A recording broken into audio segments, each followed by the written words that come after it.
ஞானானந்தமயம் தெய்வம் நிர்மலஸ்படிகாகிருதியும் ஆதாரம் சர்வ வித்யாநாமய கிரீவம் பாஸ்மகே. நேயர்கள் அனைவருக்கும் அஸ்ட்ரோ KS ஐயங்காரின் பணிவான நமஸ்காரங்கள். மாத பலன் குரோதி வருஷம் தை மாதத்தினுடைய பலன்களை பார்க்கலாம். முதல்ல இந்த குரோதி வருஷம் தை மாதம் அப்படின்றது 14/1/2025 12/2/2025 வரலும் உண்டான காலகட்டத்தை குரோதி வருஷம் தை மாதம்னு சொல்கிறோம்.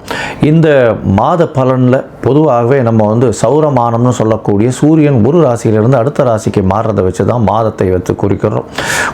நம்ம இந்த மாத பலன் முதல்ல இந்த மாதத்தினுடைய கோல்சாரம் என்ன, அதற்கு பிறகு இந்த மாதத்தில் வரக்கூடிய மாற்றங்கள், அதாவது வேகமாக செல்லக்கூடிய மாத கிரகங்களுடைய மாற்றங்கள், அது தவிர இந்த மாதத்தில் வரக்கூடிய விசேஷ நாட்கள் அப்படின்றத பார்க்கலாம்.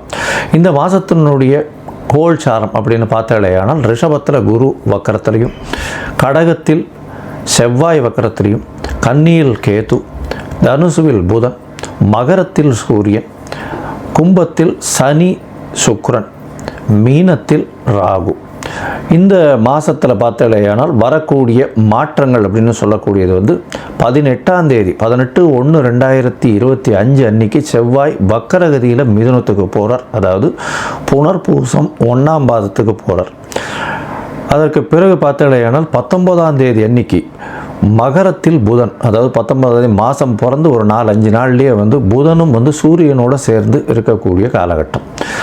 அதற்கு பிறகு இந்த மாதத்தில் 28/1/2025 சுக்கிரன் கும்பத்திலிருந்து மீனத்தில் போய் உச்சமாறார், ராகுவோட சேர்க்கை.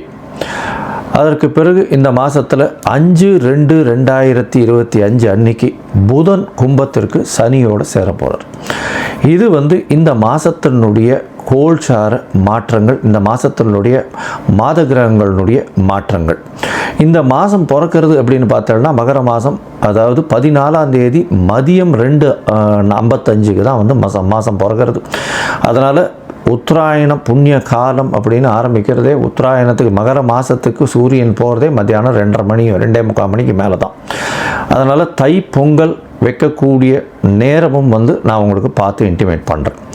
சரி, இந்த மாதத்தில் வரக்கூடிய விசேஷ நாட்கள் என்ன அப்படின்னா, இந்த மாதம் பிறந்த உடனே 14ஆம் தேதியே தைப்பொங்கல் மிகவும் விசேஷம். உழவர்களுக்கெல்லாம் பெரிய ஏற்றத்தை கொடுக்கக்கூடியது உத்தராயண புண்ணிய காலம்னு சொல்கிறோம். அதுக்கப்புறம் 15ஆம் தேதி மாட்டுப்பொங்கல், காணும் பொங்கல்னு சொல்லுவாங்க. ரிலேட்டிவ்ஸ் எல்லாரையும் கூப்பிட்டு வச்சு, அதாவது ரிலேட்டிவ்ஸ்னால் அக்கா தங்கைகள் எல்லாருமே அந்த காலகட்டத்தில் பிடி வச்சு அதன் மூலியமாக ஒரு என்ன சொல்கிறது, ஒரு ஒற்றுமை, அதை தவிர ஒரு எல்லாருமே ஒன்றா இருக்கக்கூடிய காலகட்டமாக அமையிறது. இந்த மாதத்தில் பார்த்தோம்னா உத்தராயணம் அப்படின்றதுனால தேவர்களுக்கு பகல் பொழுதாக சொல்லக்கூடியது. அதனால் ஒரு பெரிய ஏற்றமான விஷயம். எல்லா விஷயங்களும் இந்த மாதம் மொத்தமே பார்த்தோம்னா நிறைய முகூர்த்தங்கள் நல்லபடியாகவே இருக்கும். அதாவது பொதுவாகவே தை மாதம்னு சொன்னோம்னா முகூர்த்தங்கள் அதிகமாக இருக்கக்கூடிய காலகட்டம். இந்த வருஷம் சற்று கம்மியாக இருக்கும். ஏன்னா குருவும் வக்கரகதியில் செவ்வாயும் வக்கரகதியில் இருக்கிறதுனால இந்த முகூர்த்தங்கள் பார்த்து வைக்கிறது கொஞ்சம் கஷ்டமாக இருக்குது. கொஞ்சம் பார்த்து இது பண்ணுறது நல்லது. ஏன்னா 2 கிரகங்களும் ரொம்பவும் முக்கியமான கிரகங்கள் திருமணத்தை பொறுத்தவரையிலும். அந்த 2 கிரகங்களும் வக்கரத்தில் இருக்கிறதுனால சற்று இந்த முகூர்த்த தினங்களுக்கு சற்று பின்னடைவு இருக்கிறதா பார்க்குறேன். அடுத்தது பார்த்தீங்கன்னா இந்த மாதத்தில் தியாகராஜ ஆராதனை, அதாவது சத்குரு தியாகராஜர் அப்படின்னு திருவையாறில் அவருடைய ஆராதனை விழா நடக்கும். அதாவது பஞ்சரத்ன கீர்த்தனை இதெல்லாம் ரொம்ப அபூர்வமாக அதிசயமாகவும் நடக்கக்கூடிய காலகட்டமாக அமைய போகிறது. இந்த வருஷம் பார்த்தோம்னா அது தியாகராஜ ஆராதனை 18/1/2025 அன்னைக்கு இது வருது. அதற்கு பிறகு பார்த்தோம்னா 21ஆம் தேதி அன்னைக்கு 21/1/2025 அன்னைக்கு அஷ்டகான்னு போட்டிருக்கும். அதாவது அஷ்டகா அன்வஷ்டகா அப்படின்றது சப்தமி அஷ்டமி நவமி இந்த 3 தினங்கள் மார்கழி தை மாசி பங்குனி இந்த 4 மாதங்களும் தர்ப்பணம் பண்ணுறது. இந்த வருடத்திற்கு 96 தர்ப்பணம்னு சொல்லக்கூடியதில் இந்த 12ம் அடங்கும். அது ரொம்ப முக்கியமான விஷயம். இதை தவிர பார்த்தாலேயானால் இந்த மாதம் வந்து இந்த தை மாதத்தில் வாஸ்து புருஷன் கண் விழிக்கும் நேரம் வேறு வருது. இது மிகவும் விசேஷமான காலகட்டம். வாஸ்து புருஷன் கண் விழிக்கும் நேரம் அப்படின்னு சொல்லக்கூடியது 9:52 11:22 வரலும் இருக்கக்கூடிய காலகட்டம். இது வந்து சுமார் 90 நிமிஷங்கள், அதாவது 1 மணி நேரம் 30 நிமிஷங்கள் இருக்கக்கூடிய காலகட்டமாக இருக்குது. இந்த காலகட்டத்தில் பார்த்தாலேயானால் அதாவது வாஸ்து புருஷன் கண் விழிக்கிறார். கண் விழித்து அவர் வந்து காலை கடன்களை முடிக்கிறார். அதற்கு பிறகு குளிக்கிறார். அதற்கு பிறகு வந்து சாமிக்கு உண்டான பூஜை புனஸ்காரம் செய்கிறார். அதற்கு பிறகு அவர் வந்து சாப்பாடு, அதாவது உண்ணும் அதாவது உணவு அருந்துதல், அதற்கு பிறகு தாம்பூலம் போடுதல், இந்த மாதிரி 5ஆக பிரிச்சிருக்கா. இந்த 5 விஷயத்தையும் 18 நிமிஷமாக வந்து இந்த 90 நிமிஷம் பிரிக்கப்பட்டிருக்கு. இந்த கடைசி 2-18 நிமிஷம் அப்படின்னு சொல்லக்கூடியது வந்து மிகவும் ஏற்றமான காலம் அப்படின்னு சொல்லக்கூடியது. அதாவது ரொம்பவுமே விசேஷமான காலம் அப்படின்னு சொல்லக்கூடியது. ஏன் அப்படின்னா இந்த கடைசி 18 நிமிஷம், அதாவது 36 நிமிஷம் அப்படின்னு சொல்லக்கூடியது நிச்சயமான வெற்றியை உங்களுக்கு தேடித்தரும். இது எதனுடைய வெற்றியை தேடித்தரும் அப்படின்னா, வாஸ்து புருஷன் கண்விழிக்கும் நாளில் இந்த மனைக்கால் ஊன்றது, அதை தவிர வந்து புதுசாக வந்து ஒரு வீடு கட்டுறது, வீட்டுக்கு உண்டான இது பத்திரங்கள் பதிவு பண்ணுறது, அதே சமயத்தில் வீட்டுக்கு உண்டான பேச்சுக்களில் வந்து அட்வான்ஸ் கொடுக்கறது, இந்த மாதிரி விஷயங்களும், புதுசாக வீடு கட்டணும்னு லேண்டு பார்த்து வச்சுருக்கீங்கன்னா லேண்டுக்கு வந்து பூஜை போடுறது, மனை பூஜை போடுறது, புதுசாக ப்ராஜெக்ட் எதாக இருந்தாலும் ஆரம்பிக்கிறது, இதெல்லாம் வந்து ஒரு பெரிய ஏற்றத்தை உங்களுக்கு கண்டிப்பாக கொடுக்கும். அந்த ப்ராஜெக்டில் எந்த ஒரு பிரச்சனையும் வராத அளவுக்கு நல்லபடியாக நடக்கக்கூடிய காலகட்டமாகவே நிச்சயமாக அமையும்.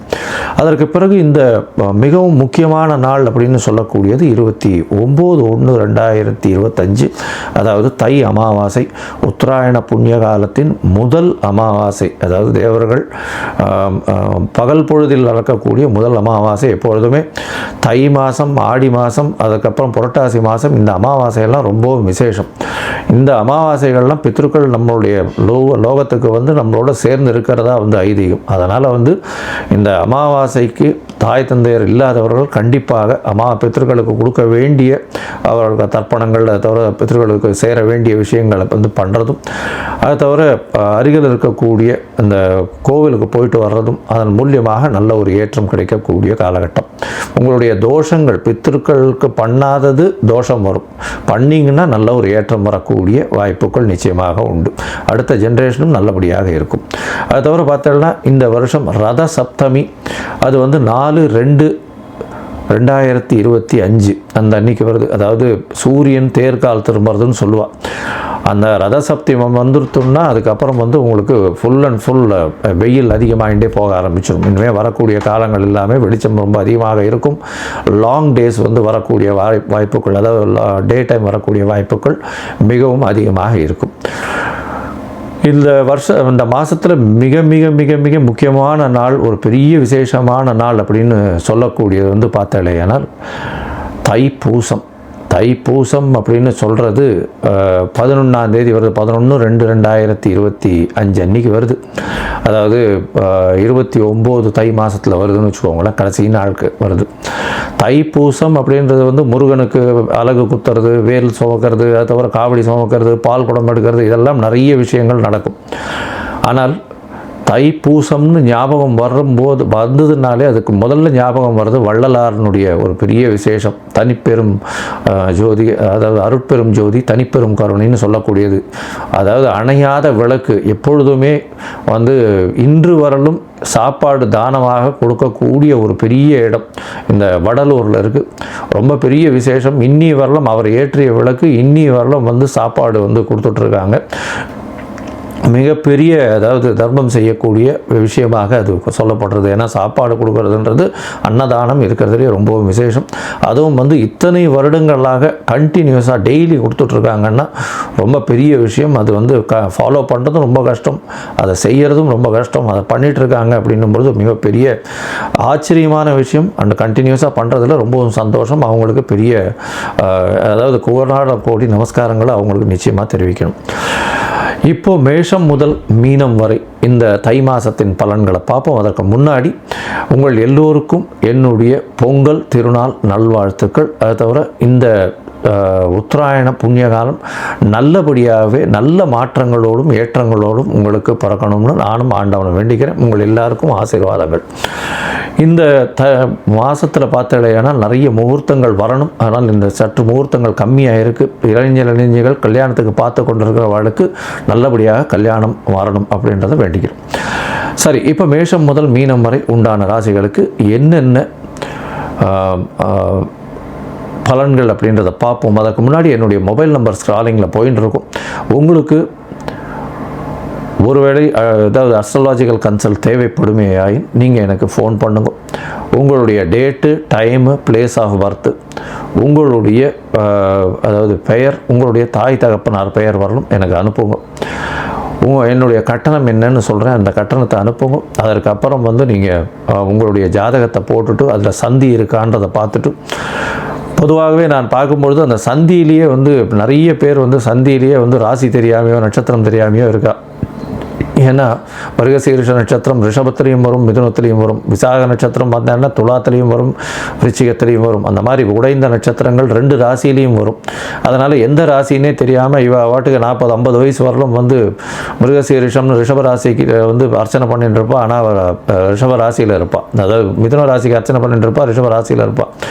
அந்த மாதிரியான நிறைய மாற்றங்கள் இருக்குது. அதனால் இதை தெரிஞ்சுக்கோங்க முதல்ல. அதுக்கப்புறம் உங்களுடைய தசாபுக்தி அந்தரம் சூக்ஷ்மம். ஏன்னா எந்த ராசியோ அதே மாதிரி லக்ன சந்தி இருந்துருத்துனா அந்த லக்னம் சந்தியாக போச்சு ஆனால் நிச்சயமாக அந்த லக்னத்தின் சுபர் வேறையாக மாறிடுவார். அதனால் உங்களுக்கு நல்ல காலம் நல்லா நடந்துட்டுருக்கு, தசை நல்லா நடந்துட்டுருக்கு நீங்கள் நினச்சிட்டு இருப்பீங்க, அந்த தசை நல்லபடியாகவே இருக்காது. அதனால் இன்றைய காலகட்டம் எப்படி இருக்குது, அதை தவிர இன்றைய கோல்சார பிரகாரமும் உங்களுடைய தசாபுக்தி அந்தரம் சூக்ஷ்மம் பிரகாரமும் என்ன ஒரு பலன் இருக்குது அப்படின்றத பார்த்து உங்களுக்கு சொல்கிறேன். இப்போது மேஷம் முதல் மீனம் வரை ஒரு ராசியாக பார்க்கலாம். மகரம், உத்திராடம், திருவோணம், அவிட்டம் இந்த 3 நட்சத்திரம் 9 பாதங்களை கொண்ட ராசி. ராசியின் அதிபதினு சொல்லக்கூடியவர் சனி. சனி உங்களுடைய ராசிக்கு 2ஆம் இடத்தில் ஆட்சி பெற்று மூல திருவோண வீட்டில் இருக்கிறது விசேஷம். இதை தவிர பார்த்தீங்கன்னா சனி ஆட்சி பெற்று இருக்கிறதன் மூலியமாக பண வரவிற்கோ பொருள் வரவிற்கோ பிரச்சனைகள் இருக்காது. இருந்தாலும் குடும்பத்தில் சிறு சிறு சண்டைகள் கணவன் மனைவிக்குள் இருக்கக்கூடிய வாய்ப்புகள் நிச்சயமாக உண்டு. பேச்சில் மிகுந்த கவனமாக இருப்பது ரொம்பவும் நலம். உங்களுடைய ராசிக்கு 2ஆம் இடத்துலையே சுக்கிரன் இருக்கார் இந்த மாதம். பொதுவாகவே மாத கிரகங்கள்னு சொல்லக்கூடிய சூரியன், புதன், சுக்கிரன் மற்றும் செவ்வாய் இந்த 4 கிரகங்களினுடைய மாற்றங்களை வச்சு தான் இந்த மாதத்தினுடைய பலன்களை சொல்லுவோம். ராசியிலேயே உங்களுக்கு சூரியன் இருக்கிறதன் மூலியமாக அவரே 8ஆம் இடத்திற்கு அதிபதியாக இருக்கிறதுனாலையும் பொதுவாகவே மகர மாதத்தில் சூரியன் உங்களுடைய ராசியில் இருப்பார். அவர் 8ஆம் அதிபதி வேறு. ஆனால் இந்த வாட்டி குருவின் பார்வை, வக்கரகதி குருவின் பார்வை இருக்கிறதுனால நல்ல ஒரு ஏற்றம். இந்த காலகட்டத்தில் திடீர் பணவரவு வரும். மறைந்த இடத்துலேருந்து திடீர் பணவரவு வரக்கூடிய வாய்ப்புகள் நிச்சயமாக உண்டு. ரேஸு, லாட்ரி, ஷேரு, இன்சூரன்ஸ் இந்த மாதிரியான விஷயங்களில் திடீர்னு பணவரவு வரக்கூடிய வாய்ப்புகள் நிச்சயமாக இருக்கும். உங்களுடைய ராசிக்கு பார்த்தீங்கன்னா 2ஆம் இடத்துல இருக்கக்கூடிய சுக்கிரன் சனியோட சம்பந்தம் இருக்கிறதுனால நல்ல ஒரு ஏற்றம் இருக்கும். இந்த மாதத்தில் கணவன் மனைவிக்குள்ள சற்று அந்யோன்யம் ஏறக்கூடிய வாய்ப்புகள் நிச்சயமாக இருக்கும். பேச்சில் நல்ல நளினம் இருக்கும். அடுத்தவர்களை கவரக்கூடிய பேச்சுக்கள் இருக்கக்கூடும். இருந்தாலும் சனியின் பிரச்சனை, சனி 2ஆம் இடத்துல இருக்கிறதுனால பேச்சில் கொஞ்சம் கடுமை வரக்கூடிய வாய்ப்புகள் நிச்சயமாக உண்டு. ராசிக்கு 3ஆம் இடத்துல ராகு 3ஆம் இடத்துல இருந்தால் முயற்சிகள் எல்லாமே நல்ல ஒரு வெற்றியை கொடுக்கும். அபரிமிதமான ஏற்றமான வெற்றியை கொடுக்கக்கூடிய காலகட்டம். இருந்தாலும் இளைய சகோதரர் சகோதரிகள் கூட பிரச்சனைகள் வரக்கூடிய வாய்ப்புகள் நிச்சயமாக உண்டு. இந்த மாதத்தில் பார்த்தீங்கன்னா ராசிக்கு 5ஆம் இடத்தில் இருக்கக்கூடிய குரு வக்கரகதியில் இருக்கிறதுனால குழந்தை பிராப்திக்கு சற்று தாமதமாகக்கூடிய வாய்ப்புகள் நிச்சயமாக உண்டு. உங்களுக்கு புதிய பதவி, புகழ், அந்தஸ்து, கௌரவம் வரக்கூடிய காலகட்டமாக அமையப்போகுது. சமசப்தமத்தில் வக்கரம் பெற்ற செவ்வாய் நீச்சம் பெற்றிருக்கார். 4ஆம் அதிபதி 7ஆம் இடத்தில் நீச்சம் பெற்றிருக்கிறதுனால உங்களுடைய ராசிக்கு பார்த்தீங்கன்னா சுகங்கள் நிச்சயமாக அதிகமாக இருக்கும். தாயின் உடல்நிலையில் நல்ல ஒரு ஏற்றம் இருக்கக்கூடிய காலகட்டமாக இருக்கும். அது தவிர பார்த்தீங்கன்னா 7ஆம் இடத்தில் செவ்வாய் வக்கரகதியில் இருந்து நீச்சம் இருக்கிறதுனால உச்சம் பெற்றதற்கு சமம். அதனால் நல்ல ஒரு ஏற்றம் கிடைக்கக்கூடிய காலகட்டம். புதிய வீடு மனை வாங்கக்கூடிய வாய்ப்பு. புதுசாக வீடு ஏதாவது ஒன்றுத்துக்கு ஒரு அக்ரிமெண்ட் சைன் பண்ணுவீங்க, இல்லைன்னா புதுசாக வாங்கக்கூடிய இடம் வாங்கக்கூடிய வாய்ப்புகள் இந்த காலகட்டத்தில் வரும். இந்த மாதம் உங்களுடைய ராசிக்கு 9ஆம் இடத்துல கேத்து இருக்கிறதுனால தந்தையின் உடல்நிலையில் சற்று பின்னடைவு ஏற்படக்கூடிய வாய்ப்புகள் நிச்சயமாக இருக்கும். இந்த மாதத்தில் பார்த்தீங்கன்னா 12ஆம் இடத்துல புதன் இருக்கார். இந்த மாதம் ஆரம்பிக்கும் பொழுது அதாவது உங்களுடைய ராசிக்கு 6, 9 அதிபதி. அதனால் வந்து தந்தையின் மூலமாக உங்களுக்கு செலவுகள் கொஞ்சம் அதிகமாக இருக்கும். அதை தவிர வந்து உங்களுடைய சுகங்கள் அதாவது தூக்கம் கெடக்கூடிய வாய்ப்புகள் நிச்சயமாக உண்டு.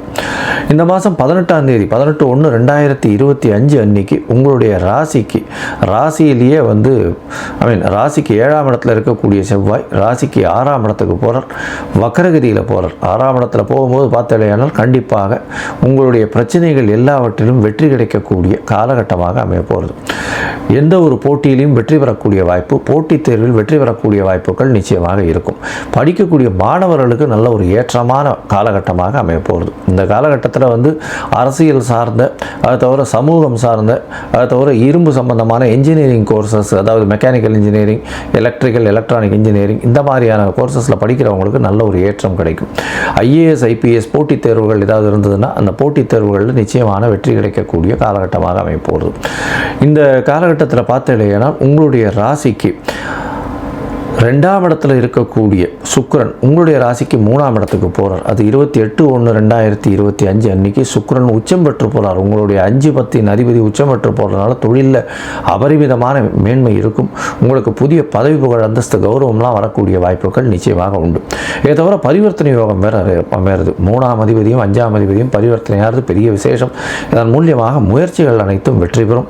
குழந்தை பிராப்திக்கு வாய்ப்புகள் மிகவும் அதிகம். ஏன்னா 3ஆம் அதிபதி பரிவர்த்தனையில் 5ஆம் இடத்துலையும் பரிவர்த்தனை ஆகிறதுனால கண்டிப்பாக 5ஆம் அதிபதி 5ஆம் இடத்துல இருக்கிறது பெரிய விசேஷம். இதன் மூலியமாக 28/1/2025 மேலே இந்த மெடிக்கல் ட்ரீட்மெண்ட் போயிட்டு இருக்கிறவங்களாம் ஆர்டிஃபிஷியல் இன்செமினைசேஷன் இதெல்லாம் பண்ணுறவாளுக்கு கண்டிப்பாக ஏற்றங்கள் கிடைக்கக்கூடிய வாய்ப்புகள் நிச்சயமாக உண்டு. உங்களுடைய ராசிக்கு பார்த்தேனால் அதாவது புதன் உங்களுடைய ராசியிலேயே வரார். 19/1/2025 சூரியனும் புதனும் சேர்ந்து இருக்கக்கூடிய காலகட்டமாக இருக்கும். மொத்தத்தில் பார்த்தீங்கன்னா இந்த மாதம் எல்லா விதமான ஏற்றங்களும் இருக்கும். உடல்நிலையில் நல்ல ஏற்றம் இருக்கக்கூடிய காலகட்டம். அதை தவிர பண வரவிற்கு பஞ்சம் இருக்காது. பொருளில் நல்ல ஏற்றம் இருக்கக்கூடிய காலகட்டம். குடும்பத்தில் நல்ல ஒரு சஞ்சலங்கள் இருந்தாலும் சுக்கிரன் நம்முடைய இருக்கிறதுனால பேச்சில் நல்ல நளினம் இருக்கும். கணவன் மனைவிக்குள்ள நல்லபடியாக ஒற்றுமை இருக்கக்கூடிய காலகட்டம். போட்டித் தேர்வில் வெற்றி பெறக்கூடிய வாய்ப்புகள் நிச்சயமாக உண்டு.